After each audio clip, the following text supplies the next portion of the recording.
Dungeon Rumble is a roguelike deck builder where you choose your hero and set out to defeat a dungeon full of enemies. It works kinda like Tetris. The items have blocks that you need to match in order to cast spells or summon allies. And to swap the orientation, you need a mouse, which I don't have. So I had to go and find one. But just look at the card now.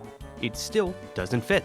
But at least I can play the game, so I just grabbed the fighter instead, and then sent him into the void to get more mana for my skills. And I started at the battle where my knight butchered both goblins.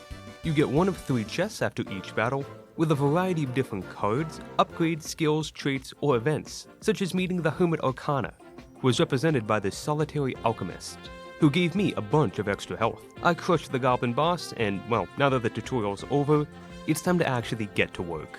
I unlocked a new hero and began my Novice quest.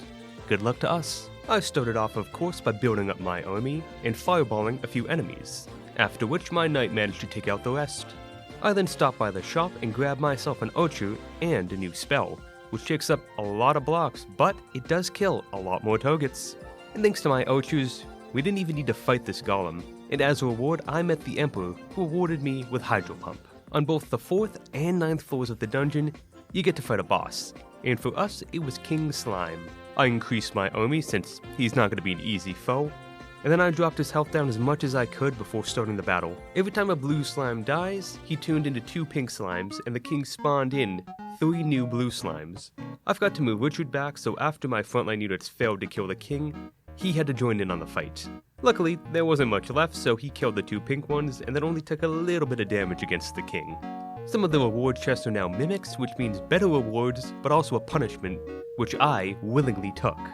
I upgraded my fireball, so now it deals more damage. And then I obtained my first trait, which gives me 3 free soul arrows every round. My trial though is that I lose 3 random blocks every round, which is a bit rough, but I think the rewards were worth it. Consider subscribing to the channel and leaving a comment for some extra motivation.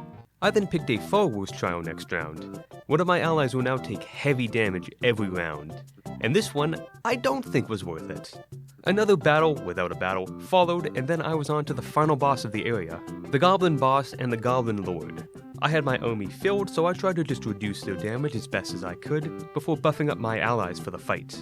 I then used my skill to trigger the arrow barrage, which is supposed to happen when I start the battle, move my hero further back this time, and then I started up the battle. We got to use the arrow attack again since that triggers, as I said, when the battle starts, and the boss was instantly killed, and the Lord barely managed to kill 1 single unit before falling to my knight right after, leaving my army in a great state as we move on to the Orc Fortress. And never mind, apparently everyone decided it was time for a vacation. So it's just me, alone. Again. But not anymore, since now I have an archer, and thanks to Hydro Pump, she'll kill the last enemy. Since I couldn't get the Blood Knight just yet, I brought in a fighter and moved on, but thanks to a new trait, I actually got that knight for free anyway. I decimated the next floor of enemies using just my magic.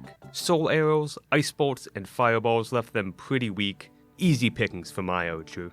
I then met the Emperor again, who gave me a good item in exchange for my gold. And we're on to the Warlord.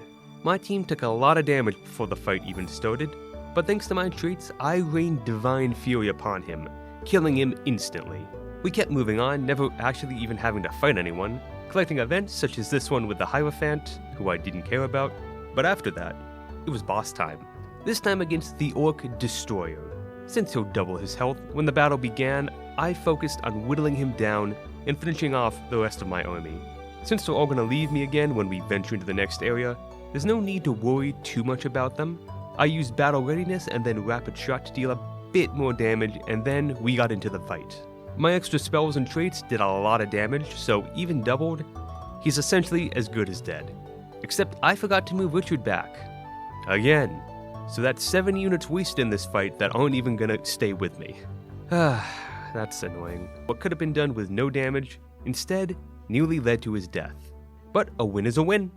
So let's journey on to Zone 3 and into the Undead Labyrinth. Unsurprisingly, the enemies here are undead.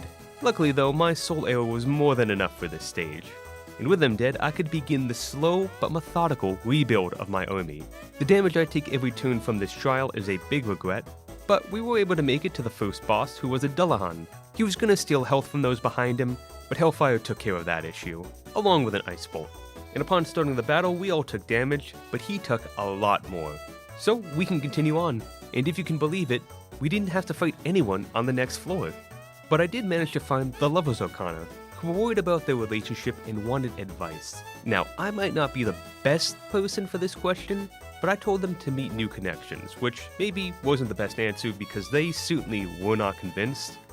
But now I can hold more cards. After an easy wave 7, I met the High Priestess, who offered to remove one trial, which was awesome, especially because she removed the trial that damaged every unit I had.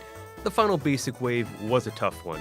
The skeleton was able to deal an entire 0 damage to me, since I had a shield, but that led us on to the actual final boss of this dungeon, a Bone Dragon, an enemy with a lot of health. Since he was alone, I cast all my magic on him, moved my hero to the back, and started the fight with less than a full army. And though they tried their best, only the knights could really put up any sort of fight against the dragon. The rest were essentially just fodder for him. So it all came down to Richard.